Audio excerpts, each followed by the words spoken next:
네, 2부 시작됐습니다. 출발 증시 와이드 진행의 최리나입니다. 글로벌 경기 회복을 이끌었던 주요 주체 가운데 하나죠. 미국 경제가 흔들리는 조짐이 나타나면서 세계 경제가 공포감에 휩싸여 있습니다. 앞서서 이미 신흥국의 금융위기 우려, 중국의 성장 둔화 우려가 있었던 데다 간밤 미국의 제조업 지표가 예상 밖에 급감하면서 미국의 성장세까지 퀘스천 마크를 달게 생겼는데요. 악재가 추가되는 양상입니다. 물론 월가에서는요. 미국의 1월달 ISM 제조업 지수가 예상치 56을 훨씬 더 하회한 51.3까지 급감한 것을 두고 혹한 때문이다. 일시적인 부진다라고 설명하고 있긴 한데 어쨌거나 이 여파로 뉴욕 증시가 2%대 크게 조정을 보였다는 점이 우리로선 부담이라 하겠습니다. 어제 이미 테이퍼링의 후폭풍 또 장중의 중국 지표 부진이 겹치면서 1910선까지 밀려있는 우리 증시로서는 오늘 1900대를 한번 깰 가능성도 염두에 둬야겠습니다. 날씨도 찬데 과연 1900이 깨지면 매수로 전략을 펼 수 있는 역발상할 수 있는 용자는 몇 분이나 될까요? 출발 증시 와이드 2부 시작하겠습니다.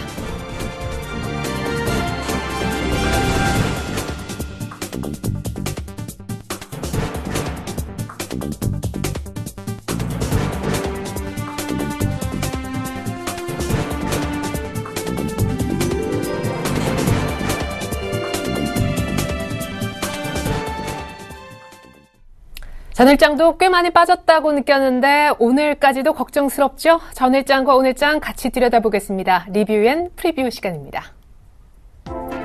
자, 먼저 전일장에 관한 5분의 한 줄 의견 받아본 결과입니다. 최희승 차장님은 1월 말 기관의 매수로 바짝 올렸던 지수의 되돌림, 1월 말 윈도 드레싱 효과가 어제 다 되돌려졌다라면서 아쉬워하셨고요. 정영훈 팀장님은 테이퍼링 여파 때문에 외국인들 수급도 좋지 못했고 전반적으로 하락세가 두드러졌다 하셨습니다. 김혜란 연구원님도 전 업종 오른 업종이 없었다고 하셨고 그 가운데 신흥국 위기가 다시 불거지자 금융주가 하락했고 조선주도 현대미포 중심으로 해서 실적 둔화 우려 때문에 동반 하락했죠.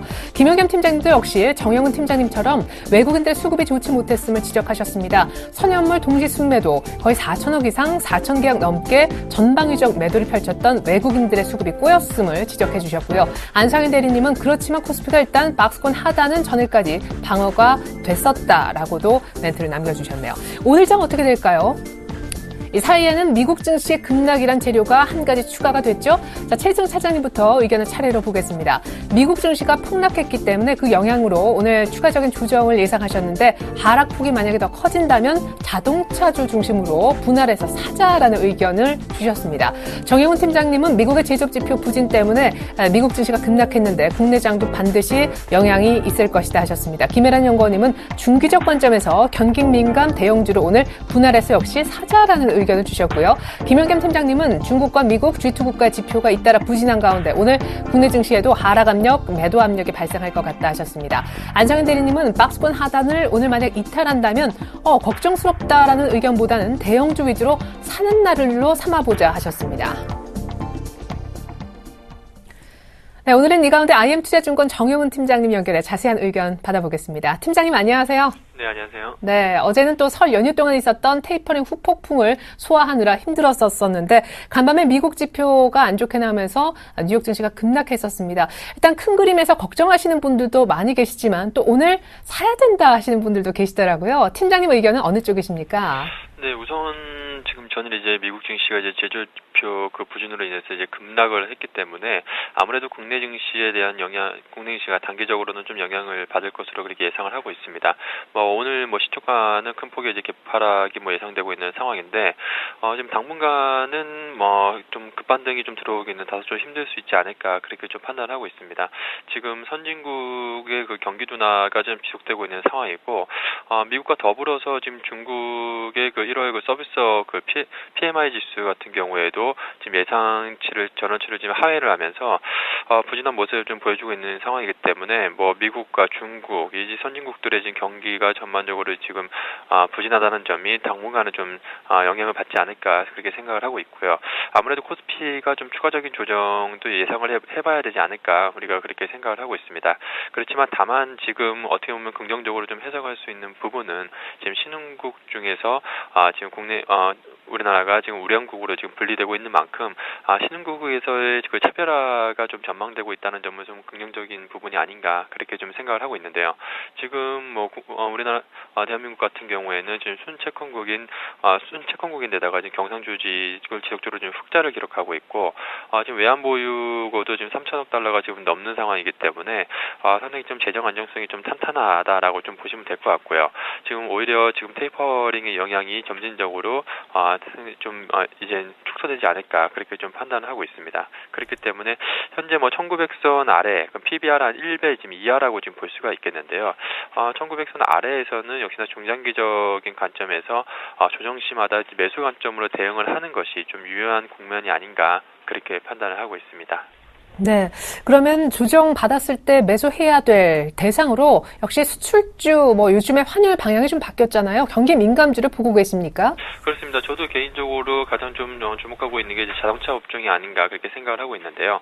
자동차 업종 같은 경우에는 그동안 주가도 상당히 좀 조정을 많이 받았었고, 그동안에 특히나 환율 영향 때문에 이제 엔저로 인해서 타격을 지속적으로 좀 받아왔기 때문에 이번에 테이퍼링과는 상당히 좀 별개의 그런 업종이지 않나 그렇게 좀 판단을 하고 있습니다. 오히려 지금 만일에 지금 백엔이 무너진다라고 한다면 상당히 좀 우호적인 좀 여건이 좀 마련되어 있는 상황이기 때문에 지금 환율과 더불어서 올해 또 특히나 이제 신차 효과도 지금 상당히 좀 긍정적일 것으로 좀 보여주고 있는 상황이기 때문에 자동차 업종 같은 경우에는 오히려 이번 기회에 저가 매수 나서는 것도 상당히 좀 좋지 않을까 그렇게 좀 생각을 하고 있습니다. 네, 미국의 제조업 지표 부진에 따른 뉴욕 증시 급락 분명히 우리 장에 안 좋은 영향을 주겠지만 이를 긴 호흡에서 자동차주 중심의 어떤 종목을 매수하는 그런 기회로 삼았으면 하셨습니다. PBR 1배 이하 신흥국 가운데서도 차별화될 수 있다고 기대하고 계셨죠? 지금까지 IM투자증권 정혜훈 팀장님과 함께 오늘장 필요한 전략 미리 챙겨봤습니다. 팀장님 잘 들었습니다. 네, 고맙습니다.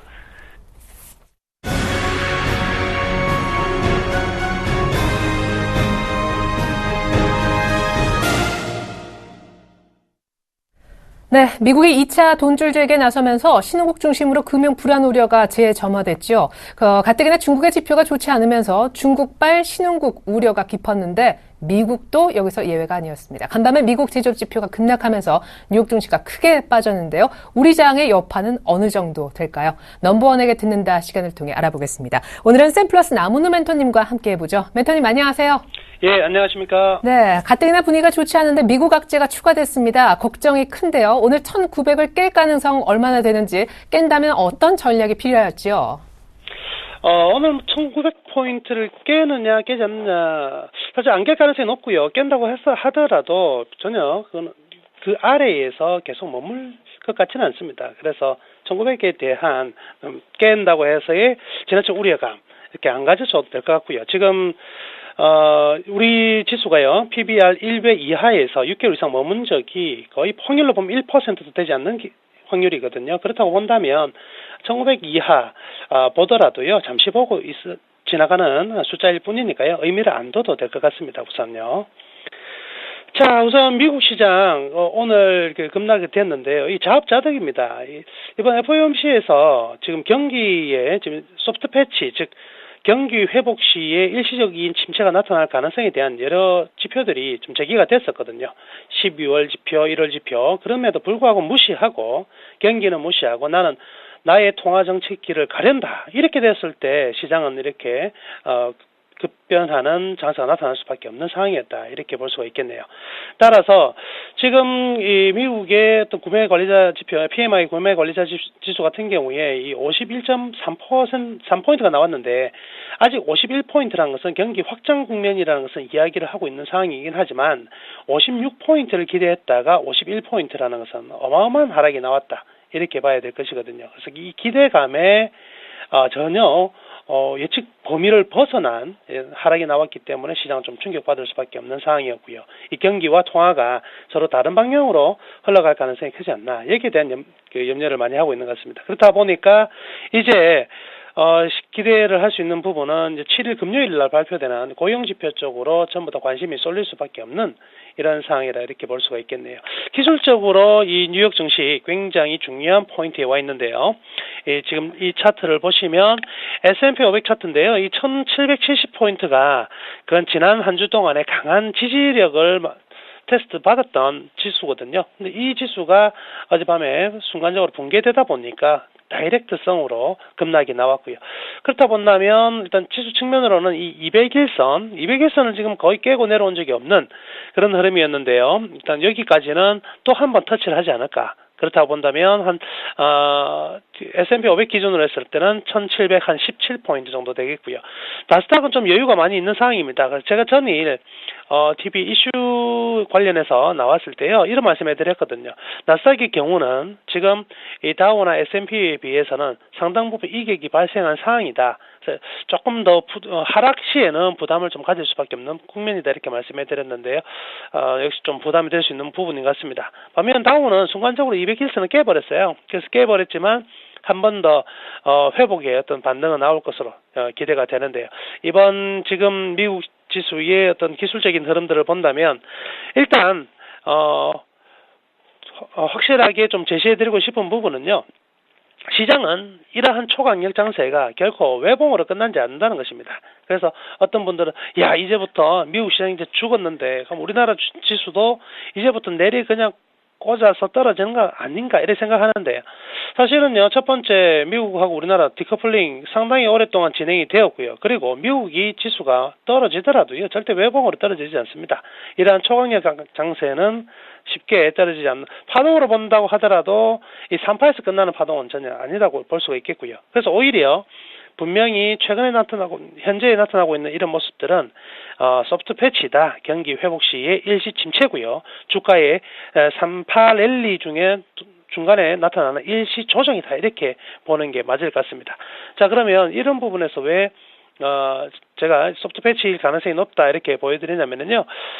지금 이 그림에서 보시면 지금 그 MRI라고요. 매크로 리스크 인덱스 거시 위험 지표인데요. 거시 위험 지표 상당히 지금 많이 올라와 있습니다. 그래서 물론 과거 여러 차례 위험 지표가 올라가긴 했지만은요. 지금도 순간적으로 올라가는 부분은요. 항상 주가의 조정이 끝단에서 멈춘다. 과연 그럼 이번 지금 조정이 계속적으로 더 강화되기 위해서는 모든 지표들이 다 마이너스로 들어가야 되는데 사실 그런 것은 아니거든요.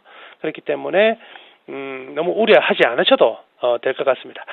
다만 지금 어저께 중국이 또한 사실은 좀 문제가 생겼죠. 그래서 서비스업 PMI 서비스업 지표 같은 경우에도 5년 내 최저치인 53.4포인트를 기록했고요. 그리고 제조업지수 같은 경우도 6개월 내 최저치가 나오면서 전반적인 일단 미국뿐만 아니라 중국 여기까지 제조업까지 좀 전반적으로 문제가 생기지 않느냐 이런 우려가 계속 나왔다 이렇게 보면 될 것이고요. 그 전에 이미 물류 측면인데요. 이 BDI 지수가 계속 2,300포인트 가던 지수가 1,100포인트까지 떨어져 있는 상황이에요. 그래서 상당히 이 해운 운임 쪽에서는 중국발 이제 PMI 그리고 여러 제조업 지표, 서비스업 지표가 하락하는 부분에 대해서 선반영이 굉장히 많이 되었던 부분이고요. 여기에서 다 하나가 다 맞춰진 상태에서 이 통화정책까지 이렇게 테이퍼링이 나왔기 때문에 통합적으로 꽝 떨어진 이런 충격이다 이렇게 볼 수가 있겠네요. 자, 그렇지만요. 지금 우리가 좀 기대할 수 있는 부분은 지금 발표된 미국의 이 PMI, ISM 제조업 지수는 굉장히 많이 떨어져서 51포인트, 유럽과 같은 흐름이 나왔지만 유로의 PMI 제조업 지수는 우상향 트렌드가 굉장히 강하다는 점 우리 한번 생각해 봐야 될 부분인 것 같고요. 그리고 우리나라 시장 같은 경우에는요, 이 MSCI 한국 그 이머징 마켓 인덱스 내 한국이 차지하고 있는 부분들을 보면 지금 비중이 12%를 넘어가고 있는 비중이거든요. 그렇다고 본다면 자, 이번 미국의 증시 충격 이러한 내용으로 인해서 동반적으로 다 충격을 받더라도 여기에는 미국의 충격 내에는 어떠한 내용도 있냐면 이 신흥국 금융시장의 위기론도 들어가 있단 말이죠. 그러면 우리나라 측면으로 본다면 신흥국 금융시장의 위기론 부분에서는 한 발짝 벗어나 있는 부분이라고 봐야 될 것이거든요. 상대적으로 더 매력 있는 시장임에는 틀림이 없기 때문에 자, 그러면 미국의 증시의 상승을 따라갔느냐 따라가지 못했다. 그러면 우리나라 지수가 신흥국만큼 위험한가? 위험하지 않다. 그럼 이 두 가지 측면만 비교하더라도요.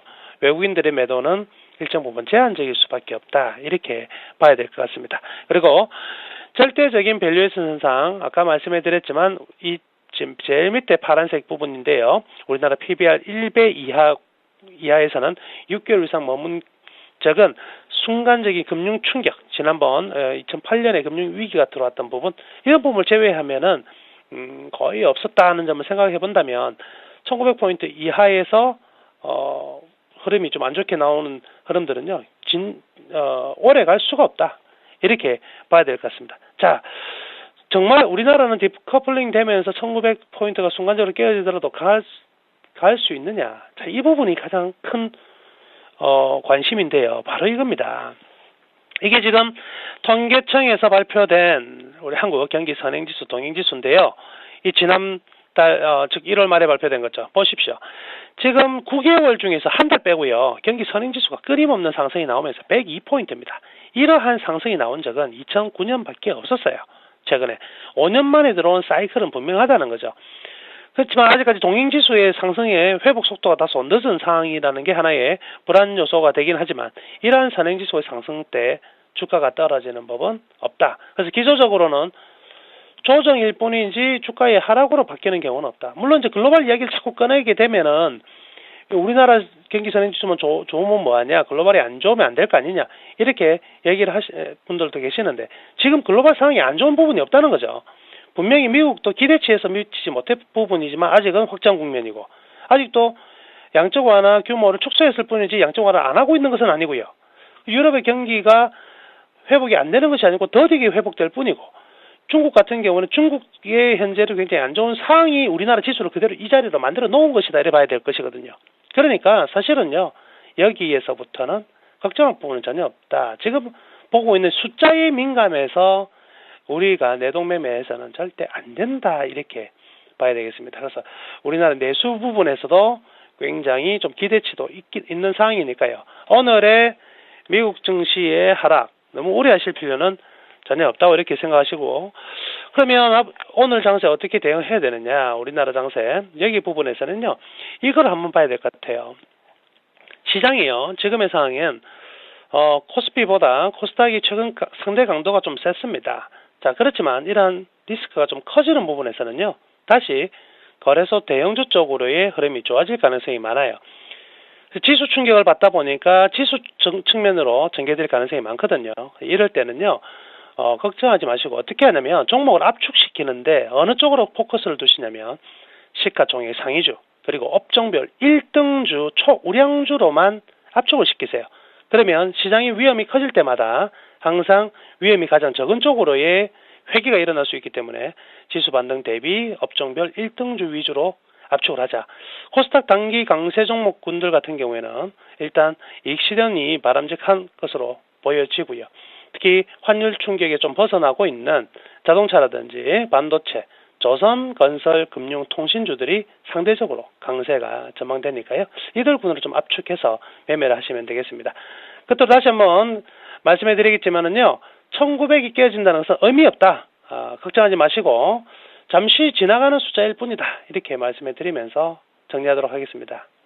아마 미국의 제조업 지표가 부진했지만 이런 경기 회복 도중에 나타나는 일시적 부진 현상인 소프트 패치로 보여진다. 큰 걱정 없다라고 하셨고, PBR 1배 미만 구간에서 오랜 기간 머문 통계가 없기 때문에, 게다가 선행지수까지 상승 국면에 놓여있기 때문에 지금 1900을 일시적으로 깬다 해서 크게 두려워할 필요도 없고 크게 의미도 둘 필요가 없다고 하셨습니다. 많이 안심이 되네요. 지금까지 샘플러스 남은우 멘토님의 의견 들어봤습니다. 멘토님 감사합니다. 네, 감사합니다.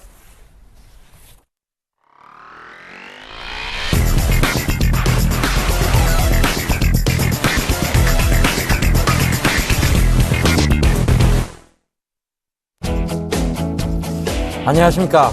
오늘 출근길에 여러분들 날씨가 참 매섭다, 이런 느낌 많이 가지셨을 것 같습니다. 근데 오늘 날씨만큼 증시도 그렇게 좋아 보이지는 않습니다. 간밤에 미국 증시가 굉장히 큰 폭의 하락을 했습니다. 역시 어떤 지표 부진에 대한 부분 때문인데요. 지표 부진에다가 추가 테이퍼링 우려, 여러 가지 지금 증시의 조정 요인들만 지금 나오고 있습니다. 그래서 그런 부분들이 아마 출근하시면서도 많이 걱정이 되셨을 거예요. 자, 오늘 장 상승 게이지부터 보고 가도록 하겠습니다.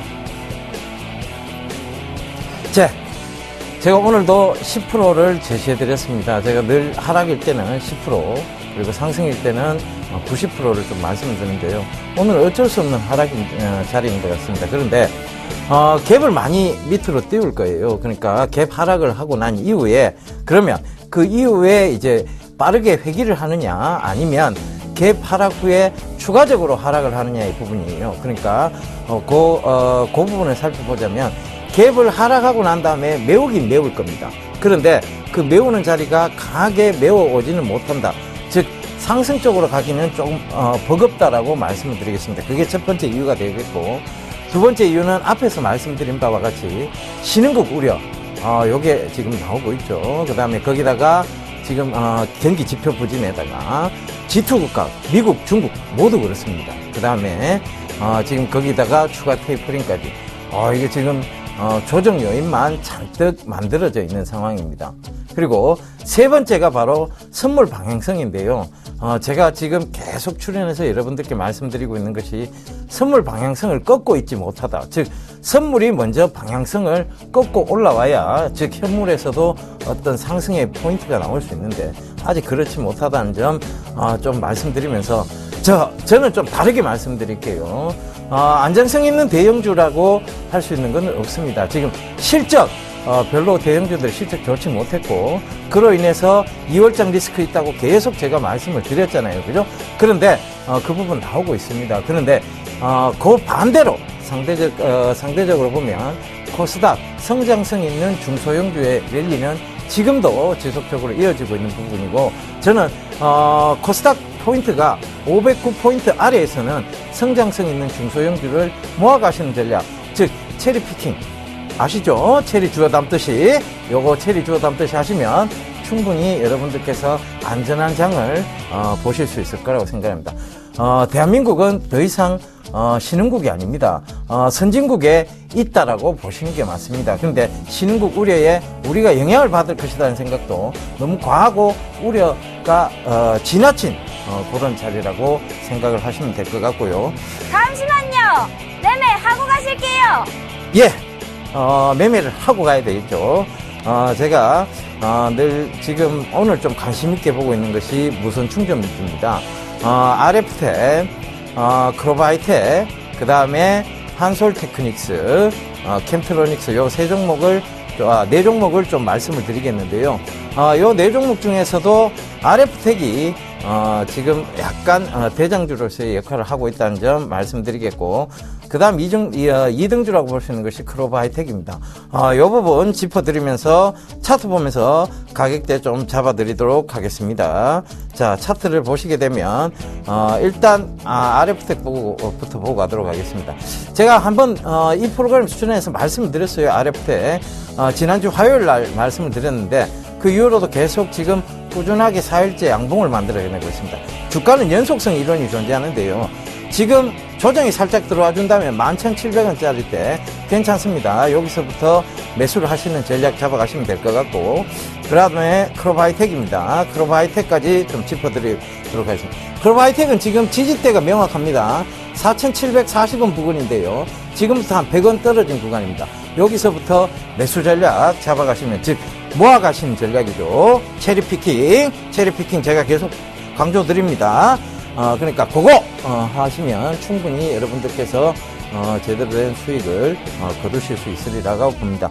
그 다음에 그 추가적으로 봐야 될 것이 이제 한솔테크닉스하고 캠트로닉스인데요. 한솔테크닉스도 지금 자리대에서 조정이 들어와 준다면 21,700원대까지 요 부근에서 매수, 즉 모아가신 전략 괜찮습니다. 자, 지금 이제 동시효과 시작 전인데요. 제가 빠르게 지금 큰 종목들 위주로 좀 살펴드리도록 하겠습니다. 자, 지금 전기전자 쪽 별로 좋지 못합니다. IT 부품 쪽하고, 자, 역시 지금 하락폭이 조금 큰데요. 요 점 살펴보셔야 될 것 같고, 그 다음에 자, 전기전자, 자, 삼성전자, LG전자 약세 출발로 보입니다. 그래서 갭을 띄울 걸, 그 갭 하락은 당연히 지금 나오는 자리라고 보여집니다. 그 다음에 운수장비 쪽도 보시면 현대차, 기아차 약세 출발로 보입니다. 그러니까 갭을 조금 충분히 띄우고 난 다음에 저는 분명히 여러분들한테 다시 한번 말씀드립니다만 갭을 매우러 들어온다. 요 얘기 말씀을 드리겠습니다. 자, 여러분 힘들 내시고요. 자, 동시효과 보고 가도록 하겠습니다. 5, 4, 3, 2, 1.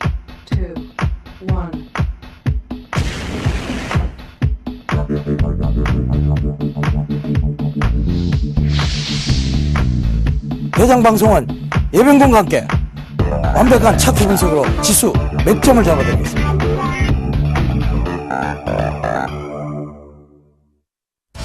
예, 동시효과, 이제 장이 시작이 됐습니다. 개장이 됐죠. 자, 삼성전자, 약세 출발이 되었고, LG전자, LG디스플레이, 전부 약세 출발이 되었습니다. 환율도 지금 3.5원 정도 오른 점에서 출발이 되었고요. 지금 우리 지수, 제가 말씀드린 대로 갭 하락이 조금 심하게 일어나고 있는 장면에서 지금 갭을 충분히 메우러 들어올 자리다. 이렇게 좀 말씀드리도록 하겠습니다. 현대차, 기아차 역시 약세 출발해서 지금 아직까지는 방향성이 뚜렷하지는 않습니다만 역시 갭을 메우러 들어올 자리라고 좀 말씀드리겠고 1900선이 붕괴가 됐어요. 이거 참 숫자적으로 보면 여러분들이 불안하실 수 있는데 여기서부터 너무 불안감을 느끼시는 것보다는 차라리 차근차근 제가 뭐라고 말씀드렸습니까? 모아가시는 전략 괜찮습니다. 그 점 참고해 보시고요. 자, 제가 말씀드렸던 관심 종목군 살펴보고 가도록 하겠습니다. 자, RF텍 RF텍부터 좀 말씀을 드리면 지금 자 갭을 좀 많이 띄웠어요. 많이 띄웠는데 지금 이제 갭을 메우면서 갭을 양봉 쪽으로 제가 말씀드린 가격대까지 오지는 않았어요. 일단 11,700원 부근에서 모아가신 전략입니다. 그 다음에 크로마이텍 다시 짚어드리자면 제가 말씀드린 가격대에서 밑으로 내려왔죠. 그러니까 빠르게 양봉 전환시키면서 메우고 있다. 이렇게 좀 보셔야 될 것 같고 그 다음에 한솔테크닉스죠. 한솔테크닉스 제가 말씀드린 가격대가 아직 오지는 않았습니다. 그 부분 참고하셔서 제가 21,700원 부근이라고 말씀드렸죠. 거기서부터 모아가신 전략 괜찮습니다. 그 다음에 캠트로닉스 역시 마찬가지입니다. 자, 여기가 지금 제가 말씀드렸던 게 지금 그 가격대에서 지금 조금 밑으로 내려와 있죠. 여기서 모아가신 전략 괜찮습니다. 그 점 말씀드리겠고 지금 코스피가요 25.95포인트 즉 26포인트 가까이 살아간 1895 부근에서 지금 거래가 되고 있습니다. 그런데 지금 아직까지는 방향성이 뚜렷하지는 못해요. 그렇지만 여러분들 충분히 여기서는 저평가가 인식이 된 부분이다. 그러면 외국인들과 그 다음에 기관들이 저가 매수에 동참할 수 있다. 요 점 참고하시고 금일 갭을 메우러 들어오리라 저는 확신하고 있습니다. 그러니까 여러분들 너무 걱정스러운 마음보다는 여기서 차분히 대응하시는 전략 쓰시길 다시 한번 당부드리겠고요. 코스닥 성장성 있는 중소형주 여전히 관심을 크게 가지셔야 될 것 같습니다. 장은 여전히 좋지 못합니다. 그렇지만 분명히 이런 장에서도 여러분들 성장성 있는 중소형주의 랠리는 저는 지속되리라고 봅니다. 509포인트 이하에서는 여러분들 언제든지 뭐라고요? 체리피킹 하듯이 모아가시면 된다는 전략 다시 한번 강조드리면서 이만 마치도록 하겠습니다. 감사합니다.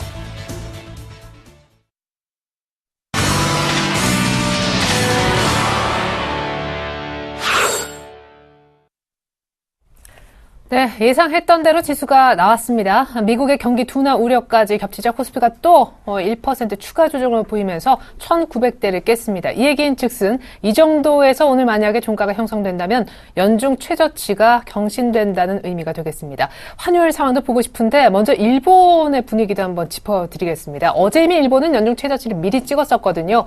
지난 12월 말 고점 대비 10% 이상 빠져있는 니케이가 오늘 역시 추가 조정을 받습니다.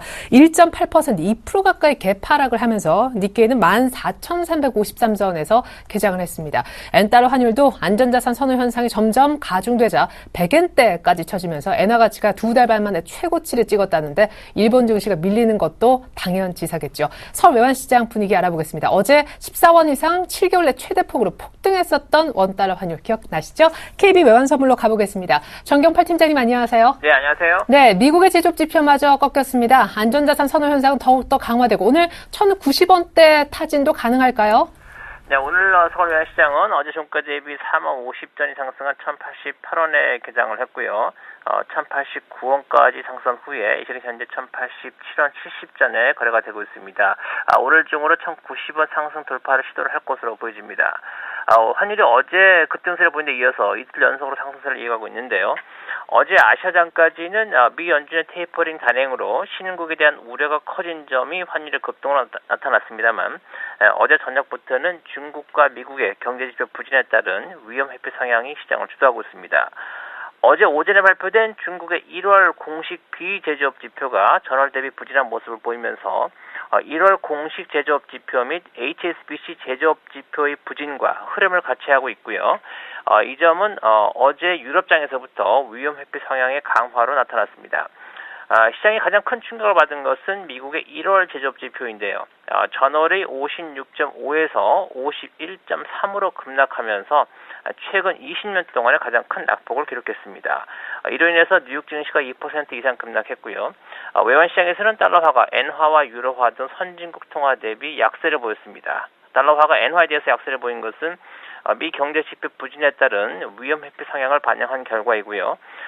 유로화에 대해서도 약세를 보인 것은 충격적인 미 제조업 지표의 부진으로 인해서 미 연준이 테이퍼링의 속도를 늦출 수 있다는 기대감이 반영된 결과로 보여집니다.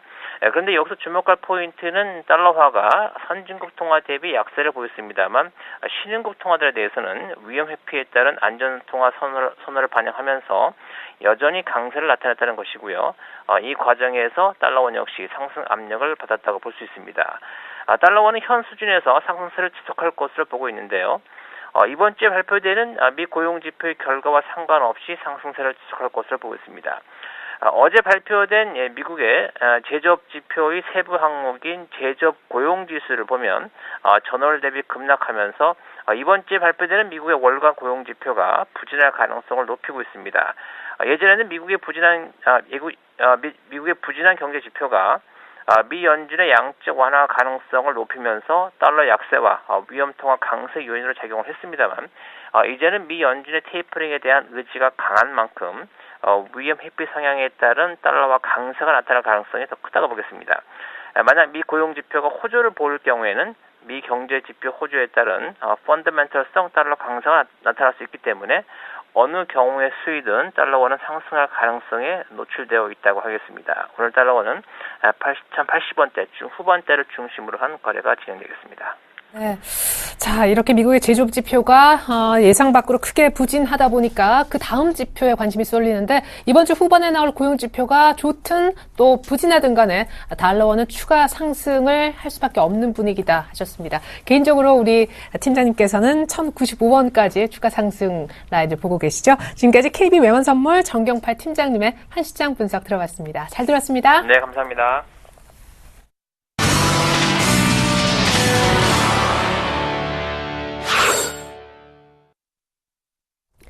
네.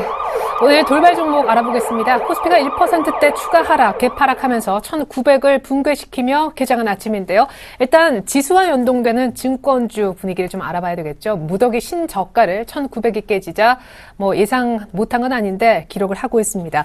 그리고 어제 조선주가 큰 폭으로 조정을 보이면서 운수장비 섹터가 좋지 못했는데요. 오늘 조선주에 추가 하락이 있습니다. 특별히 현대미포 빨리 실적이라도 그냥 발표를 좀 했으면 좋겠는데 현대미포와 대우조선해양의 추가 하락이 조금 우려스럽습니다. SK 브로드밴드가 사실 수급이 꽤 괜찮아서 올 들어서 꽤 괜찮은 수익률을 보여줬었는데 최근에 약간 조정을 받은 찰나 어제 실적이 나왔었죠. 실적 발표 이후 오늘 아침 분위기 알아보겠습니다. 한국정보인증은 공모가 대비 1,000원 이상 오르면서 오늘 거래 첫날 분위기가 아주 괜찮은 편인데 시장 분위기는 안 좋지만 한국정보인증까지 오늘 새내기주 알아보겠습니다. 오늘 돌발 종목 분석을 듣기 위해서 압구정으로 나가볼까요? 메리츠 종금증권 압구정 지점에 계시는 김근호 연구원님 불러보겠습니다. 안녕하세요. 네, 안녕하십니까? 네, 1,900 붕괴될 수 있다. 우려와 예측이 좀 많았었는데 역시 그렇게 흘러가고 있네. 증권주 분위기는 더더욱 암울하군요.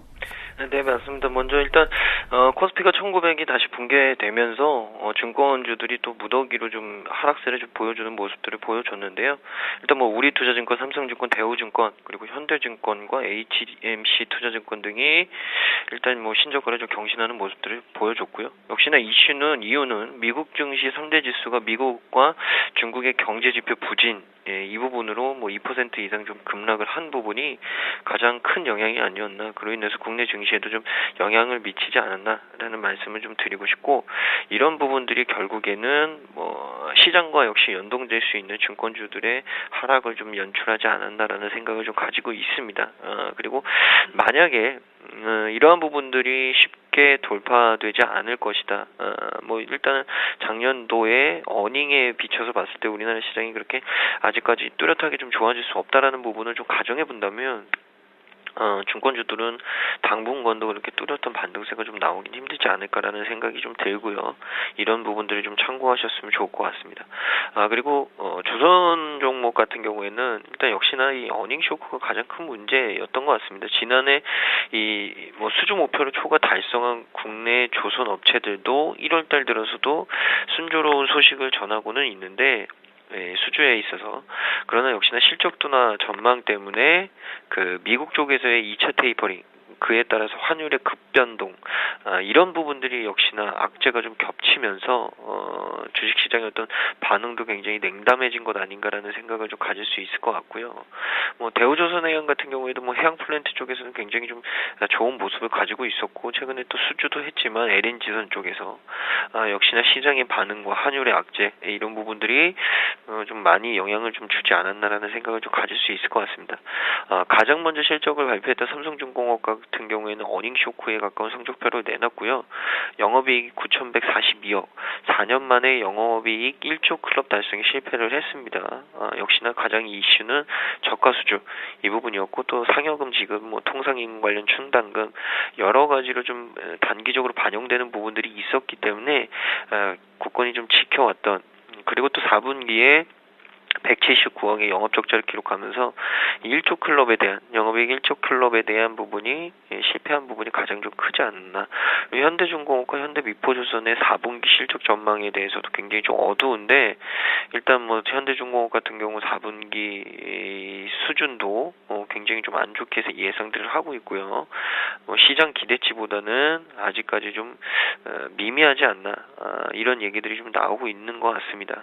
그렇기 때문에 뭐 빅3로 일컬어지는 삼성중공업, 그리고 현대중공업, 대우조선해양을 좀 놓고 봤을 때는 일단 빅3 중에서 뭐 빅2에, 그러니까 두 업체의 실적이 좀 좋지 않을 것이다라는 전망들 때문에 결국엔 조선업종 전체적으로 안 좋은 모습을 좀 보여주는 것 같고요.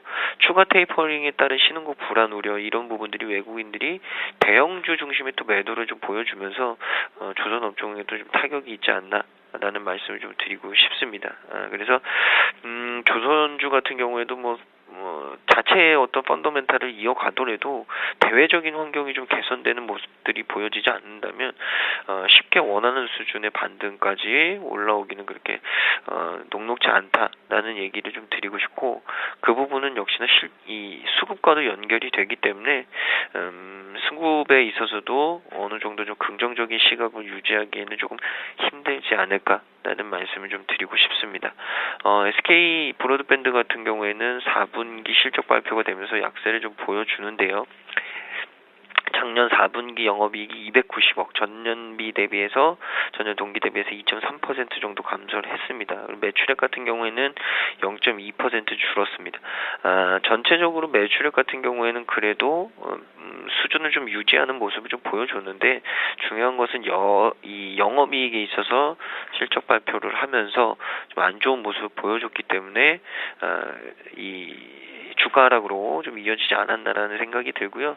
뭐 통신업의 주가 하락이 심화되고 통신 서비스 업종 전체적으로 좀 보수적으로 봐야 되는 시기가 아닌가라는 얘기는 좀 나오고 있는데, 이 부분은 일단은 좀 두고 봐야 될 것 같고, 사실 다른 통신사들보다는 좀 SK 브로드밴드가 그래도 좀 이 튼튼하게 좀 주가가 상승하면서 버텨온 부분이 있기 때문에, 이런 부분에 있어서도 결국에는 조금 오늘 하락세가 좀 나오지 않나라는 말씀을 좀 드리고 싶습니다. 그래서 과연 바닥이 어딘지는 조금 더 시간을 좀 두고 봐야 될 것 같다라는 말씀을 좀 드리고요. 오늘 좀 빠졌다고 해서 섣부른 판단을 하기에는 아직 시간이 좀 더 필요하지 않나. 라는 말씀을 좀 드리겠습니다. 그리고 한국 정부 인증 같은 경우에는 오늘 신규 상승 첫날인데 굉장히 좀 강한 모습을 보여주고 있습니다. 이 한국 정부 인증 같은 경우에는 법인의 범용 이 정보 인증 서비스, 그러니까 우리가 흔히 사용하는 이 뭐라고 하죠? 인터넷 이 접속할 때 은행이나 이 여러 가지 금융 관련된 서비스를 할 때 이 쓰는 바로 이 공인인증서 이 부분인데, 이 한국정보인증 같은 경우에는 법인의 범용 공인인증서 분야에서 독보적인 위치를 좀 가지고 있습니다. 그리고 주주 구성도 굉장히 탄탄하고요.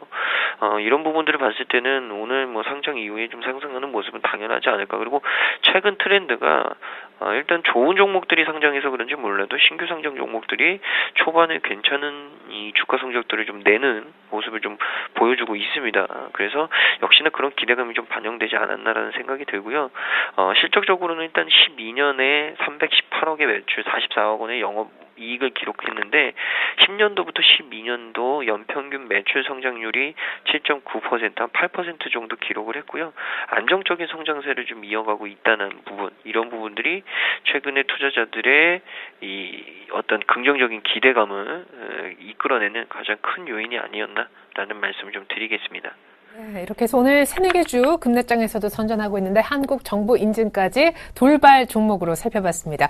자, 현재 지수는 1890선도 약간 이제 상위 한 1897 뭐 요 정도 20포인트 이상 또 추가 하락세를 보이고 있는데 시총 상위주도 코스피 따라서 동반 급락하고 있는 것도 공통된 특징입니다. 추가 특징주 더 알아보죠. 스튜디오에 한 분의 전문가 더 모셔봤는데요. 골든이글 투자자문에서 정태근 팀장님이 나와주셨네요. 안녕하십니까? 네, 반갑습니다. 자, LG전자가 또 신저가요. 사실 앞서서 저희가 일부를 통해서 6만 원대 초반 정도까지 오면 그때 이제 513 돌아서는 거 보고 더 사도 된다라는 얘기도 있었었는데 어쨌거나 레노바의 모토로라 인수 타격이 오늘까지 이어지는 모습입니다. 여행주가 오늘 급락장에서도 선전해요. 하나투어가 전일 4분기 예상치에 부합하는 실적을 내놓기도 했는데 실적과 환율 흐름 또 최근에 바뀌었잖아요. 여행주 흐름 같이 알아보겠습니다. 자동차 3인방이 선전하고 있어요. 마이너스권에서 출발했지만 다 양봉을 세우는 모습. 어제 모비스도 많이 빠졌는데 그 모비스도 반등 주고 있습니다. 남북 경협주, 내일 이제 남북 실무자 협의가 있다고 하죠. 이산가족 상봉위에서. 근데 오늘 차익 실현 매물이 약간 출회되는 모습이네요. 먼저 LG전자부터 보고요. 자동차, 여행주, 남북 경협주 순으로 살펴보겠습니다. 네. LG전자 같은 경우 좀 네. 강력한 경쟁자가 나타났다 봐야 되겠죠. 지금도 상당히 그 PT기는 레드오션 시장인데. 네, 제일 큰 타격을 LG전자가 있는다고 하더라고요. 네, 그렇죠. 예. 일단 LG전자가 중국 업체들이 어떤 피해를 상당히 좀 많이 보는 것 같아요. 1차적으로 예전에 화웨이라는 회사의 어떤 점유율을 뺏겨버렸었거든요. 네네. 근데 레노바가 모토로라를 인수를 하게 되면서 마찬가지 점유율 측면에서 또 자리를 좀 뺏기는 그런 현상이 좀 지속이 되고 있는데 좀 본인보다 강력한 경쟁자들이 계속해서 나타나고 있다는 것들이 LG전자의 가장 큰 악재라 보시면 될 것 같습니다.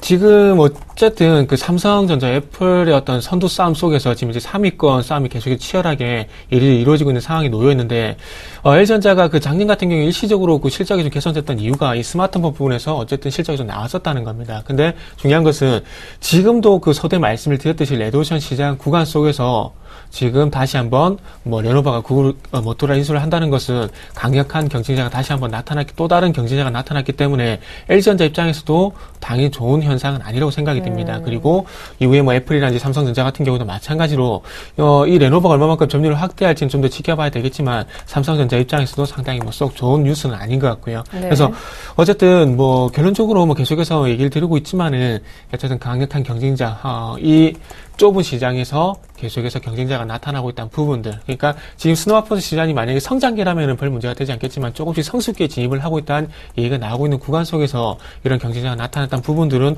LG전자에 그다지 긍정적인 뉴스는 아닌 것 같습니다. 네, 그럼 갖고 계신 분들은 어떻게 대처하면 좋을까요? 네, 일단 최근에 수급 동향을 보니까 기관도 현재 3일 연속 매도를 하고 있더라고요. 맞아요. 근데 그 기관이란지 어떤 외국인 매도가 그 이전부터 나왔다면 아마도 M&A 소식을 아마 미리 알았다고 좀 판단할 수 있을 것 같습니다. 근데 기관 쪽에서도 이런 M&A 소식을 조금은 빨리 알지 못한 것 같아요. 그래서 못한 것 같아요. 그래서 지금 현재 갑작스럽게 손절성 매도가 나온다 좀 봐야 될 것 같은데, 그렇다면 어쨌든 뭐 개인 투자자 입장에서는 마찬가지로 뭐 어쩔 수 없지만은 일단 수급적인 부분을 보더라도 조금 매도를 하시는 게 좀 낫지 않겠나 생각이 듭니다. 조금 뭐 무책임한 말씀이 될지 모르겠지만 지금 부근에서 기관의 매도가 좀 더 강화가 되게 된다면은 지금 62,400원이 주가가 형성이 돼 있는데 6만 원도 이탈할 가능성도 충분히 있다 좀 봐야 될 것 같아요. 뭐 시장이 뭐 조금 나아지게 된다면은 반등은 주겠지만은 지금 어쨌든 LG전자와 악재는 뭐 시장적인 부분도 있겠지만은 어쨌든 업황적인 부분도 있고 실적적인 부분까지 전체적으로 문제가 될 수 있다는 겁니다. 그렇기 때문에 시장이 반등을 주더라도 그 반등폭은 미미할 가능성이 상당히 좀 클 것 같아요. 네. 그렇기 때문에 뭐 LG전자 어쩔 수 없이 지금 뭐 스마트폰뿐만 아니라 지금 이제 가전제품에서도 지금 조금 부정적인 얘기가 나오고 있기 때문에 지금 어떤 소나기라기보다는 어떤 장마라고 좀 보시는 게 맞을 것 같습니다. 그렇기 때문에 6만 원 이탈 가능성에 대한 부분들을 볼 때 저는 좀 매도를 하시는 게 아쉽지만 좀 매도를 하시는 게 낫지 않겠나 이렇게 좀 말씀 좀 드려보도록 할게요. 네네. 자, 오늘 시장이 급락하는 구간 속에서 상당히 선방하는 섹터라 좀 봐야 될 것 같은데 여행주가 뭐 상당히 좀 선방을 하고 있습니다. 네. 전년 동기 대비해서 뭐 하나투어 어제 실적이 좀 좋지는 않았습니다. 근데 중요한 건 그 1분기, 죄송합니다. 1분기 아니죠. 작년 4분기 같은 경우에 1월달 그리고 2월달에 진입을 하게 되면서 가이던스가 상당히 좀 많이 내려갔습니다. 근데 최근에 실적 가이던스가 많이 하향 조정이 됐음에도 불구하고 실적이 더 안 좋게 나오는 기업들이 상당히 많았어요. 근데 그럼에도 불구하고 하나투어 같은 경우에는 지금 현재 실적 낮아진 가이던스에 부합을 했고요. 그리고 1월달 여행객 수가 일본 쪽에서 증가를 하게 되면서 전년 동기 대비해서 증가했던 얘기들도 조금 호재가 되는 것이 아닌가 생각이 되고 있습니다. 일단 이런 부분들이 뭐 상당히 뭐 긍정적인 뉴스라기보다는 아무래도 급락장 속에서 어떤 뭐 긍정적인 모멘텀을 좀 찾아가는 것 같아요. 그러니까 어떤 대안 섹터를 제가 보기엔 좀 찾아가는 것이 아닌가 좀 생각이 듭니다. 그렇기 때문에 지금 최근에 뭐 N자형 반등이 나오게 되면서 다시 한번 71,400원 가격 형성이 되고 있는데 지금 시장이 좀 더 안 좋게 된다면은 시장보다는 아무래도 제가 보기에는 작년 8월 달에 좀 가격 조정이 크게 나왔었는데 이 가격 조정이 마무리가 되고 난 이후에 기술적으로 좀 반등을 주는 것 같습니다. 모두 투어도 그렇고 지금 이제 하나투어도 그렇고 지금 기관들의 수급이 좀 긍정적으로 현재 작용을 하고 있거든요. 그래서 이 종목은 일단 뭐 시장이 좀 변수이긴 하지만 그럼에도 불구하고 추가적인 반등을 줄 가능성이 있지 않겠는 생각이 들고요. 그리고 그 포인트를 전 한 75,000원 구간에서 이제부터는 조금 매도 포인트를 잡아가시되 지금은 그래도 좀 보유를 하셔도 좀 무방하지 않겠는 생각이 듭니다. 그리고 모두 투어도 마찬가지로 동일한 의견을 좀 드려보도록 할게요. 네. 자, 다음은 자동차 섹터 좀 보도록 하겠습니다. 시장이 급락하고 있음에도 불구하고 뭐 하락 출발하고 난 이후에 좀 긍정적으로 좀 봐도 되지 않겠는 생각이 듭니다. 네. 자, 이 현대차 같은 경우는 현대차 포함해서 일단 그 현대차, 기아차 같이 좀 봐야 되는데 뭐 지난주 같은 경우는 실적적인 부분을 계속해서 좀 말씀을 드렸는데 그 제가 지난주에 현대차 같은 경우는 그 영업이익이 분기 기준으로 봤을 때 2억 아래쪽으로만 떨어지지 않는다면은 긍정적으로 봐도 된다고 좀 말씀드렸고 만약에 그게 미치지 못하게 된다면은 좀 부정적으로 작용할 수 있다 말씀을 드렸는데 지금 1분기에 들어와서 어쨌든 작년 4분기 때 영향을 미쳤던 환율이 어쨌든 약세 쪽으로 진입이 되고 있습니다. 그렇다면은 작년 4분기보다 좀 판매 대수가 적더라도 환율적인 수혜를 충분히 볼 수 있기 때문에 2조 밑으로 내려갈 가능성은 제가 보기에는 좀 떨어진다 봐야 될 것 같아요. 아무래도 어떤 시장에 대한 리스크 때문에 지금 현재 외국인들의 매도가 나오는 것이 현대차 좀 악재로 봐야 되겠지만 우리가 여기서 또 중요하게 생각해야 될 부분 같은 경우는 일단 달러로 비롯된 어떤 환율 변동성 때문에 지금 현재 현대차에 상당히 영향을 많이 좀 받고 있습니다. 근데 중요한 것은 지금 원달러 같은 경우는 약세 쪽으로 진입이 되고 있는 것도 중요하겠지만 더욱더 중요한 것은 원엔 환율 그리고 엔달러 환율이 지금 현재 현대차 그리고 우리 수출자에 우호적으로 현재 작용을 하고 있다는 겁니다. 그렇기 때문에 제가 보기에는 약세장임에도 불구하고 시초가는 좋지 않았지만은 반면에 시초가 대비적으로 강한 이유는 아무래도 엔달러 환율에 대한 영향을 좀 받고 있는 것이 아닌가 생각이 되고 있습니다. 그래서 만약에 그 엔달러가 계속해서 강세 쪽으로 진입을 하게 된다면은 현대차 뭐 추가적인 하락 저는 제가 20만 원 이탈 가능성도 말씀드렸지만 22만 원 뭐 지지라인에 대한 부분도 말씀드렸지만은 엔달러가 계속해서 조금은 자동차 섹터에 우호적으로 계속 작용을 하게 된다면은 뭐 반등은 좀 힘들 겁니다. 시장이 좀 안 좋기 때문에. 그렇지만 그럼에도 불구하고 엔달러 환율에 대한 흐름을 봤을 때 계속해서 22만 원 전후 원의 하방 결승이 나올 가능성은 좀 있지 않겠나 생각이 들고 있습니다. 그래서 시장 대비 그러니까 상승한다는 얘기가 아니고요. 시장 대비 선방할 가능성은 충분히 있다. 좀 이렇게 좀 이해를 하시면 좋지 않겠나 이렇게 좀 말씀을 드릴게요. 그러면 사실은 네, 테이퍼링 때문에 이렇게 환율 방향이 바뀐 게 그나마 우리로서는 네, 제일 좀 긍정적인 부분이라 할 수 있는데 그래서 틈새 전략으로 자동차주를 네. 1900알에서 모아가자 뭐 이런 의견도 좀 일부 제기가 됐었거든요. 중장기 관점에서 자동차 지금부터 네. 조금 모아가는 건 어떨까요? 중장기 관점에서 일단 모르겠어요. 제가 볼 때 이거는 주봉 차트를 좀 보면서 사실 말씀드릴게요. 엔화도 네. 뭐 4월 달에 일본이 소비세 인상한다니까 뭐 그 전에 어떤 액션 나오기는 어려울 거고 적어도 뭐 상반기 정도까지 길게 그쵸. 보면 엔저 부담도 조금 덜 수 있는데 신차 효과도 네. 있고 이러면은 좀 올라가지 않겠느냐 뭐 그런 의견도. 네, 예, 맞습니다.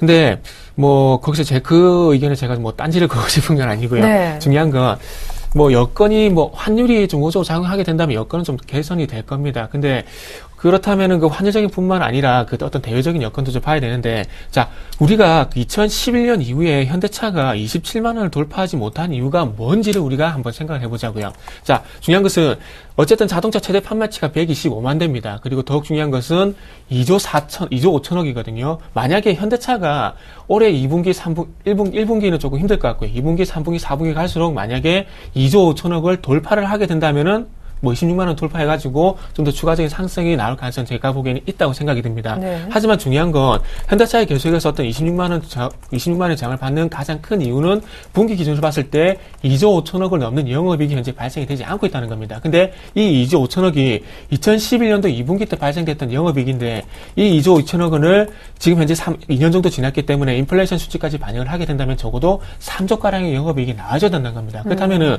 지금 3조가량 영업이익이 나오기 위해서는 환율을 제외하더라도 중요한 것은 분기 기준으로 봤을 때 현대차가 적어도 140만 대까지 어떤 판매고는 나와줘야 된다는 얘기예요. 근데 중요한 것은 지금 일본차뿐만 아니라 지금 현재 독일차 같은 경우도 뭐 어제 그 뉴스를 보니까 벤츠 같은 경우에도 뭐 디젤 하이브리드 이런 그 신차가 좀 나오더라고요. 근데 제가 이 디젤 하이브리드 이 얘기를 드린 이유가 뭐냐면 이제는 자동차 엔진도 중요하지만 이제는 연비 경쟁 쪽으로 현재 그 라운드가 다시 넘어갔다는 겁니다. 즉 트렌드가 될 수 있겠죠.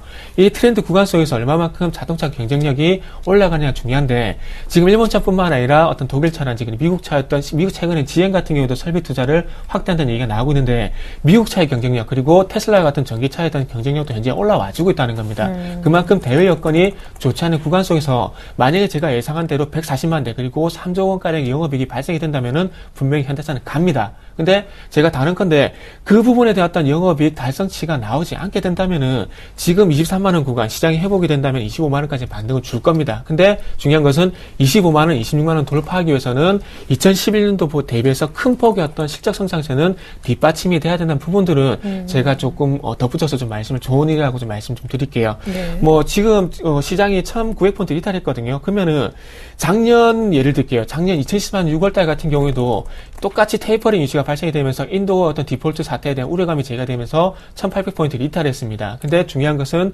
다시 한번 2,000포인트까지 올라왔죠. 그렇다면은 지금 현대차가 중요한 것이 아니라 지금 시장 전체로 봤을 때 화학 섹터라든지 뭐 기계 섹터, 건설 전체적으로 다 빠집니다.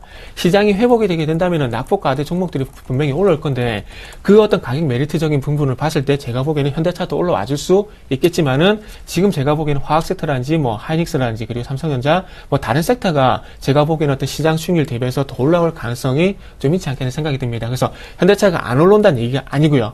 현대차 대비해서 어떤 수익률 변동치를 봤을 때 다른 섹터 지금 현재 낙폭과대 섹터들이 좀 더 올라갈 가능성이 좀 있지 않겠나 이렇게 말씀을 드려보고 싶어요. 네. 자, 그리고 마지막으로 남북 개업 좀 말씀드려야 될 것 같은데 최근에 와서 조금 트렌드적인 변화가 생긴 게 일단 개성공단에 입주해 있는 뭐 종목들보다는 좀 금강산과 연관된 종목들이 상당히 좀 많이 부각이 되고 있더라고요. 네. 그래서 최근에 뭐 에머슨 퍼시픽, 현대상선, 뭐 현대엘리베이터 뭐 이런 종목들이 부각이 되고 있는데 어쨌든 장소 이산가족 상봉 장소가 금강산인 부분도 좀 영향을 미치는 것 같습니다. 그래서 일단 어떤 실무회담, 아직까지 실무회담이 진행되고 있는 부분이라 봐야 될 것 같아요. 확정이 됐다기보다는 진행 과정 속에서 어떤 종목들의 변동성이라 보시면 될 것 같습니다. 그래서 오늘 뭐 좀 4%가량 조정을 받고 있는데, 이런 종목들은 뭐 급등하면 10%, 뭐 하락하면 뭐 5% 이상 급락이 나오기 때문에 크게 신경 쓰실 필요는 없을 것 같고요.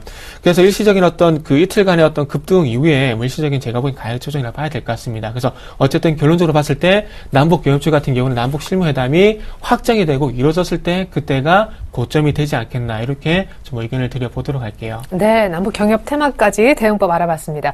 삼성전자가 오늘 125만 원대 초반까지 찍었습니다. 외국인들 매도가 걸려있고 지금 5거래일 연속 약세를 띠면서 또 오늘 1,900 하락을 하는데 삼성전자가 일조하고 있고요.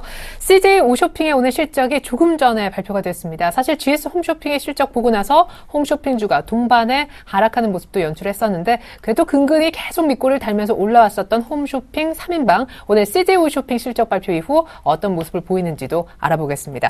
위메이드도 뭐 상표권 취하 요구를 영국 쪽으로부터 받았다고 해요. 약간 안 좋은 모습인데 한번 주가 흐름도 살펴봐야 되겠습니다. 오늘 그렇지만 이녹스가 어제 이어서 또 그제 이어서 실적 기대감 때문에 4거래일 연속 강세를 띠고 있습니다. 삼성전자부터 이녹스까지 분석은 압구정으로 다시 가서 들어보겠습니다. 네, 일단 뭐 삼성전자 같은 경우에는 역시나 국내 증시에 좀 영향력이 좀 크기 때문에 아무래도 좀 관심들이 많으실 텐데 일단 뭐 125만 원대까지 좀 하락이 됐습니다. 직전 저점이 한 120만 원대 초반인데 모르겠습니다. 일단 120만 원 초반까지는 좀 열어놔야 되는 모양새로 좀 바뀌어 있는 것 같고요. 120만 원 초반대가 만약에 120만 원이 좀 깨지면 문제는 좀 심각해지지 않을까라는 생각도 좀 가지고 있습니다. 그래서 뭐 중장기적으로 시장의 판단이 좀 부정적으로 바뀌고는 있지만 일단 뭐 삼성전자 같은 경우 그런 이슈보다 역시나 더 중요한 것은 국내 증시에 미치는 영향력이 크기 때문에 일단 120만 원대 초반을 좀 지켜낼 수 있느냐, 그러니까 결국에는 120만 원을 좀 지켜낼 수 있느냐 없느냐 이 부분에 대해서 좀 고민을 많이들 해보셔야 될 것 같고. 뭐 경기 둔화 이런 부분들이 계속적으로 좀 나오면 어쩔 수 없는 부분인 것 같습니다. 역시나 뭐 IT 기기나 이런 부분들이 경기와도 좀 어느 정도 밀접한 관계들이 있기 때문에 역시나 이 부분이 좀 중요한 것 같고요. 또 IT의 최대 소비국이 또 미국이 아니겠습니까? 그러니까 미국과 중국의 경기 지표가 좀 부진할 수 있다라는 부분은 특히나 IT 뭐 반도체보다도 IT 셋업체라고 하는 결국에는 완성품을 만들어내는 삼성전자에게는 조금 약세가 될 수도 있지 않을까. 결국에는 이 투자 심리 자체도 위축이 되겠지만 경기 부진이라는 부분도 결국에는 겨박죄로 좀 작용을 하는 것 같다라는 말씀을 좀 드리고 싶습니다. 그리고 CJ 오쇼핑 같은 경우에는 일단 4분기 실적은 잘 나왔습니다. 4분기 영업이익이 473억, 전년 대비해서 한 5% 정도 증가를 했고요. 매출액 같은 경우에는 3,988억 정도, 약 28% 정도 늘어났습니다. 그러니까 실적 성장은 어느 정도 잘 가지고 가고 있다라는 부분으로 좀 이해를 하시면 될 것 같고, 그 때문에 결국에는 최근에 좀 조정이 있고 시장이 변동성이 있었음에도 불구하고 주가는 쉽게 밀리지 않는 모습을 좀 연출했다. 그리고 외국인이 굉장히 좀 강하게 러브콜을 또 보내고 있는 종목입니다. 그래서 CJ 오쇼핑 같은 경우에는 아직까지도 좀 긍정적인 시각은 좀 유지는 해봐야 되지 않을까. 그러나 일단 중요한 것은 외국인 수급이 만약에 CJ 오쇼핑도 흘러내리기 시작하면 조금은 조정을 많이 받을 수 있습니다. 근데 지금 현재 상태로만 놓고 봤을 때는 그게 조정 가능성은 좀 적지만 외국인의 수급을 굉장히 좀 관심 있게 보셔야 되는 종목이 아닐까라는 말씀 좀 드리고 싶고요. 실적은 뭐 시장에 전체적으로 좀 예상했던 수준처럼 잘 나왔기 때문에 이 패션 쪽의 매출호조 모바일 커머스 시장의 선점을 통한 외형 성장 이 부분이 계속적으로 잘 이루어지고 있다라는 평가를 좀 내려주고 싶습니다. 그래서 일단은 긍정적인 시각은 좀 유지하되 외국인의 수급을 잘 보면서 대응하자라는 말씀으로 다시 한번 강조를 드리고요. 그 다음 종목은 위메이드입니다. 위메이드 같은 경우에는 뭐 게임주 중에서도 그나마 최근에 좀 주가가 잘 올라오는 모습을 좀 보여주는데 일단 오늘 이 캔디팡 상표권 취하 요구 이 부분 때문에 좀 약세를 보여주고 있습니다. 이 킹닷컴이라고 하는 부분에 킹닷컴이라고 하는 저기 사이트에서 모바일 게임 캔디팡 개발사인 링크투모로우와 배급사인 위메이드의 캔디팡의 한국과 미국 상표 출원을 취하라고 공식 요구했습니다. 이 킹닷컴의 유명 모바일 게임인 캔디 크러쉬 사가를 앞세워서 앞으로 캔디 명칭이 들어간 모바일 게임 상표를 사용하지 말 것을 요구를 했고요. 킹닷컴이 자사 게임 보호에 나서면서 한국 모바일 게임 업체들을 바짝 긴장을 하고 있습니다. 최근 애니팡2를 출시한 썬데이 토즈 역시 캔디 크러쉬 사가와 흡사한 게임 방식으로 표절 논란에 휩싸이기도 했는데 만약에 이 상표권에 대한 논란이 어떻게 될지 이 부분은 좀 지켜봐야 되는데 뭐 합의로 갈지 아니면 정작 어떤 소송으로 갈지는 일단 조금 더 지켜봐야 될 것 같고 만약에 만에 하나라도 안 좋은 소식이 나온다면 이 부분은 위메이드의 주가를 다시 한번 좀 출렁이게 할 수는 있다라는 말씀 드리고요.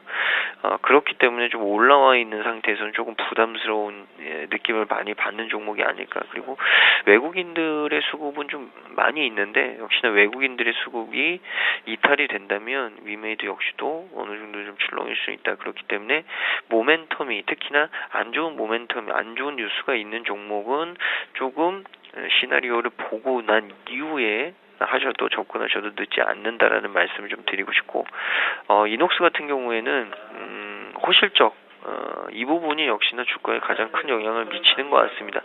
지난해 4분기, 그러니까 2013년도 4분기 영업이익이 전년 동기 대비해서 190% 증가했다고 공시를 했고요. 매출액은 17% 정도 늘어났습니다. 일단 이녹스가 스마트폰 둔화에도 독점적인 지위를 유지를 하고 있고 그로 인해서 실적이 잘 지키고 있다라는 긍정적인 평가들을 내놨고요. 올해 또 실적을 계속적으로 좀 성장세를 유지할 수 있다라는 인식들이 굉장히 좀 팽배하게 형성이 돼 있는 것 같습니다. 그래서 주가는 상시 실적과 좀 연동된다라는 부분을 좀 여실히 보여주는 것 같고요. 이 필기 인식 필수 소재 압소버 필름의 경우만 보더라도 지난해 매출액 200억 수준이었는데 올해 400억 수준까지 전망을 하는 곳이 생겼습니다. 그러니까 이 이녹스의 실적 성장은 각 부문별로 전체적으로 좀 이 긍정적인 평가들을 모두 좀 내놓고 있다라는 의견으로 마무리를 좀 드리겠습니다. 네. 이상으로 특징주는 어느 정도 살펴본 듯합니다. 미국의 경기 둔화 우려까지 고조되면서 중국발 악재에 더해 악재를 하나 더 안았죠. 코스피가 올 들어 처음 1900을 이탈했고요. 지금 낙폭이 더 커지고 있습니다. 1890선조차 위태위태한 상황인데요. 정태근 팀장님께 먼저 조언을 좀 구해보겠습니다. 일단 외국인들의 움직임이 심상치가 않네요. 네. 일단 뭐 전체적인 의견 지난주와 좀 비슷할 것 같아요. 네. 1900포인트 뭐 이탈 가능성에 대한 얘기를 말씀드리고 싶은데 뭐 이미 이탈을 해버렸기 때문에 뭐 오늘 한마디 보는 어떤 새로운 말씀 좀 드려야 될 것 같은데. 근데 사도 돼요? 일단 저는 사면 안 된다고 좀 말씀드릴게요. 그 근거치를 두 가지를 제시를 하도록 할게요. 일단 첫 번째 근거치는 환율이고요. 뭐 대외적인 변수를 시간이 짧기 때문에 다 말씀드릴 수는 없기 때문에 환율만 좀 말씀드리고 싶고 두 번째는 시장 베이시스 이 두 부분을 말씀드리고 싶은데 자 우리가 지금 환율이 지금 어디까지 올라간다 이런 얘기가 어디까지 올라갈까 궁금하신 분 상당히 좀 많은데 아침에 뭐 외환 전망도 보니까 1095원도 얘기를 하시던데 저는 뭐 최대치를 1110원까지 보고 있습니다. 왜 그런지를 좀 말씀드려야 될 것 같은데 자 작년 8월달로 돌아가 볼게요. 작년 8월달에 환율 어떤 그 하반경성이 1110원대였어요. 근데 이때 당시에 1110원이 깨지게 되면서 외국인의 매수세가 강력하게 들어오게 되면서 시장 2000포인트까지 올라갔거든요. 자, 이제는 차트로 좀 돌아가 볼게요. 자, 잘 보세요. 그때 당시에 8월 말입니다. 8월 말에 외국인의 매수, 그러니까 환율이 1110원 하단을 이탈하게 되면서 강력한 외국인의 매수가 들어오게 되면서 2060포인트까지 올라갔죠. 자, 그렇다면은, 자, 잘 보세요.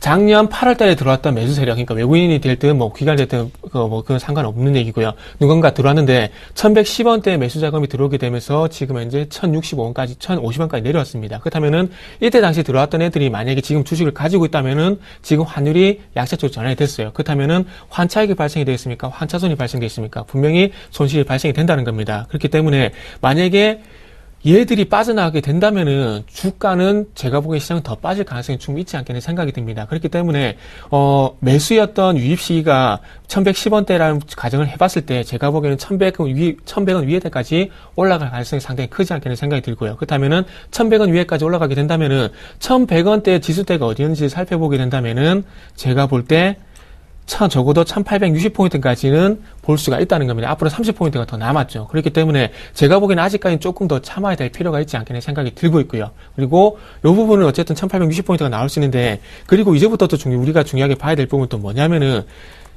시장 베이시스를 잘 봐야 된다는 겁니다. 자, 시장 베이시스 제가 왜 말씀을 드리냐면은 자 1월 달에 삼성전자 실적 그 우려감 때문에 시장이 좀 빠지고요. 그리고 해외 쪽이 좋지 않았지만 시장이 시장이 1940포인트 이탈하지 않기 때문에 계속 이탈하지 않고 계속해서 버텨줄 수 있던 이유가 시장 베이시스가 1.00 이상 계속해서 강하게 버텨줬다는 겁니다.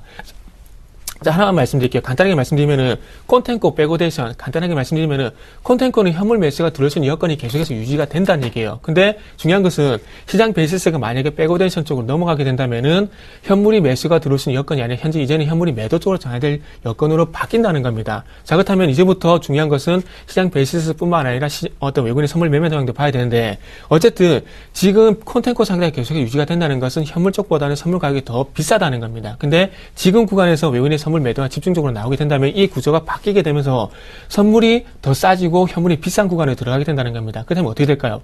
콘텐코에서 백오데이션 넘어갈 수 있다는 겁니다. 그렇다면은 선물 가격이 떨어지고 현물 가격도 동반적으로 떨어지게 되면서 시장이 좀 더 하락 구간에서 진입을 할 수 있다는 거예요. 그래서 저는 지금 환율은 이제 이미 비호적으로 끝나버렸고요. 그렇다면 이제부터 중요한 것은 시장 베이시스가 과연 콘텐코 상태에서 버텨주느냐 이걸 보셔야지 아무래도 저가 매수 나설 수 있다는 결론이 좀 나올 수 있을 것 같고요. 만약에 오늘 이후에 시장 베이시스가 백오데이션 쪽으로 넘어가게 된다면은 추가적인 하락은 좀 더 나올 가능성이 있기 때문에 조금 더 기왕 참은 거 지금 현재 관망하시고 계신 분들 분명히 계실 겁니다. 기왕 참은 거 조금 더 참아보자 이렇게 말씀드리면서 저는 오늘 시장이 전약 후강 쪽보다는 전약 후약으로 끝날 가능성이 있기 때문에 조금 더 지켜봐야 된다 이렇게 좀 말씀을 드릴게요. 네, 지금까지는 그런 패턴입니다. 그리고 막 1890선까지 깨지면서 코스피의 낙폭은 30포인트로 벌어지고 있습니다.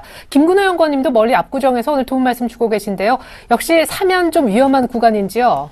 저는 1900포인트 밑에서는 좀 사봐도 되지 않을까라는 생각은 하는데 주식 비중보다 현금 비중을 높게 가져가시라는 부분은 저도 똑같은 상황입니다. 그러니까 주식 비중을 더 많이 가져가시는 거는 아직까지는 아닌 것 같고요. 저도 일단 개인적으로 하단은 일단 뭐 한 1860포인트 정도 잡고 있는데 지금 수준에서 뭐 한 2% 정도, 1%, 2% 정도 마이너스 정도 되는데 개인적으로는 이 구간대서부터는 조금 사도 된다. 그러나 아직까지는 현금 비중이 조금 더 많게 좀 가져가시라는 말씀을 좀 드리고 싶고요.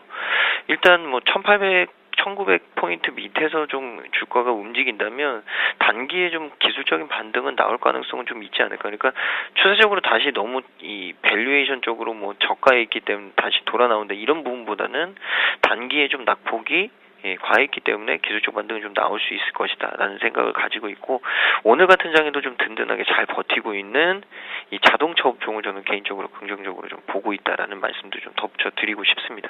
네, 뭔가 사긴 사도 될 만한 구간대 오긴 했는데 찜찜한 부분도 역시 있어서 현금보다 주식을 더 많이 사는 그런 구간까지는 아니라고 본다라는 의견까지 나왔습니다. 지금까지 메리츠 종금증권 압구정 지점의 김근호 연구원, 골든이글 투자자문 정태근 팀장님과 함께 해봤습니다. 두 분 모두 말씀 감사합니다. 네, 감사합니다.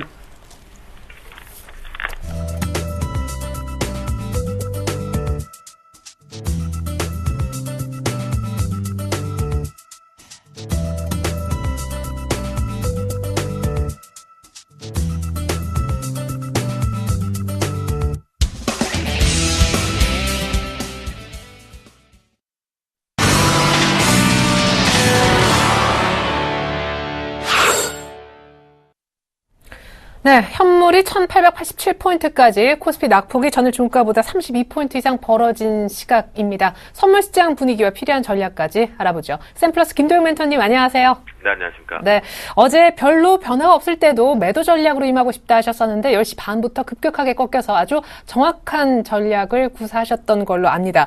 오늘 일단 해외발로 인해서 개파락했는데 낙폭이 줄지가 않네요. 선물 쪽도요.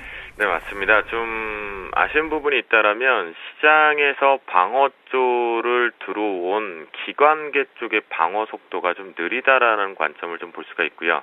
또한 기관계 쪽에서 정말 시장을 좀 방어를 하면서 같이 그나마 좀 견뎌줘야 되는 수급 주체가 하나 있어야 되는데 견뎌주기는커녕 자기네들 지금 수익 챙기기 바쁘다 보니까 시장이 연거푸 지금 계속해서 떨어지고 있다라고 보시면 좋겠는데요.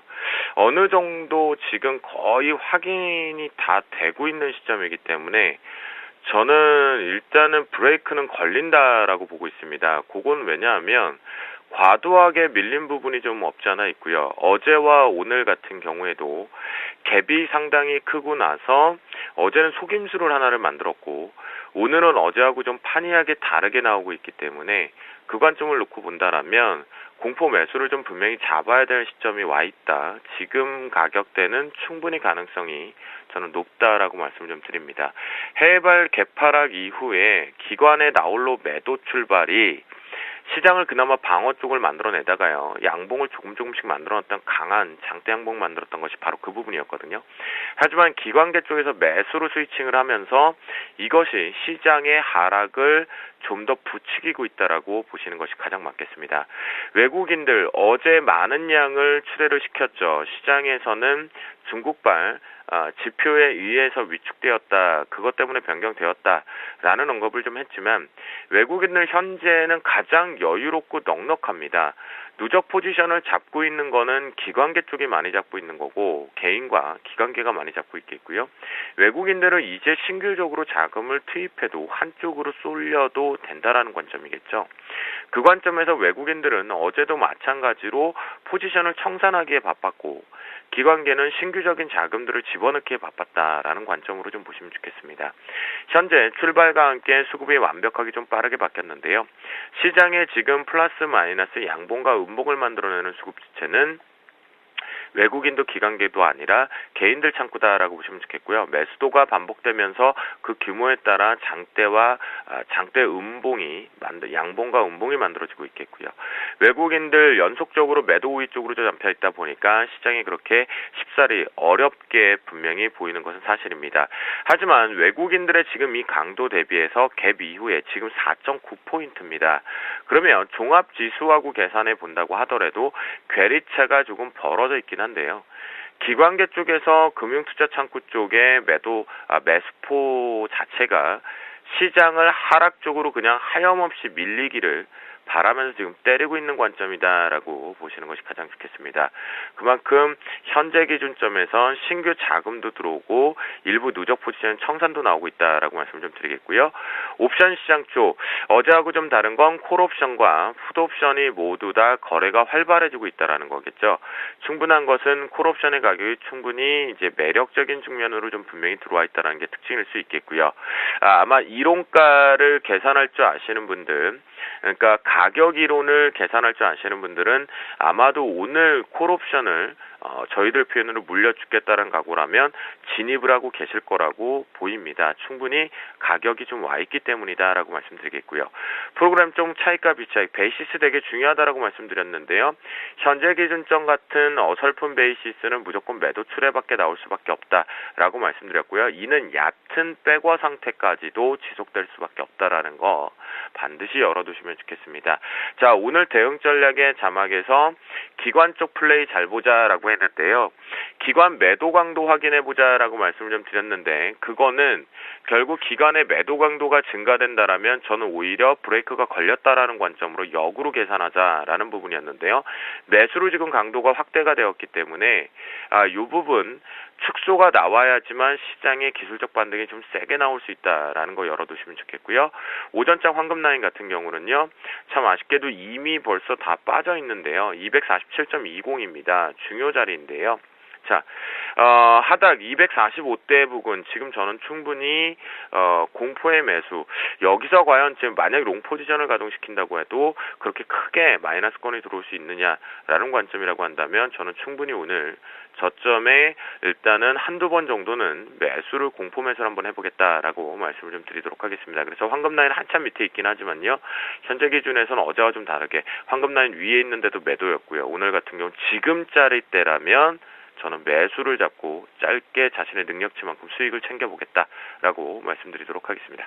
네, 공포 매수 전략. 오늘 오전장 황금 라인은 247.20이었지만 지금 245, 246 언저리에서는 매수로 나서도 좋겠다 하셨습니다. 특별히 기관의 매도가 좀 줄어드는지 확인하자 하셨죠. 지금까지 샘플러스 주쌤 김도영 멘토님과 함께 선물시장 전략 잡았습니다. 잘 들었습니다. 네, 감사합니다. 네, 미국의 경기 둔화 우려가 고조되자 코스피가 올 들어 1900선을 처음 처음으로 붕괴시켰는데요. 1890선까지 추가로 붕괴되면서 30포인트 이상 더 밀리고 있습니다. 어제 20포인트, 오늘 30포인트. 산술적으로 이틀 만에 50포인트가 지금 빠져있는 상황인데 일본은요 더합니다. 엔화 강세 때문에 3% 가까이나 폭락을 하고 있고요. 원달러 환율은 그 여파 때문에 지금 한 90원까지 육박하면서 그나마 자동차주와 여행주가 수혜를 보면서 선전하고 있습니다. 삼성전자도 연중 최저치를 찍고 있는데요.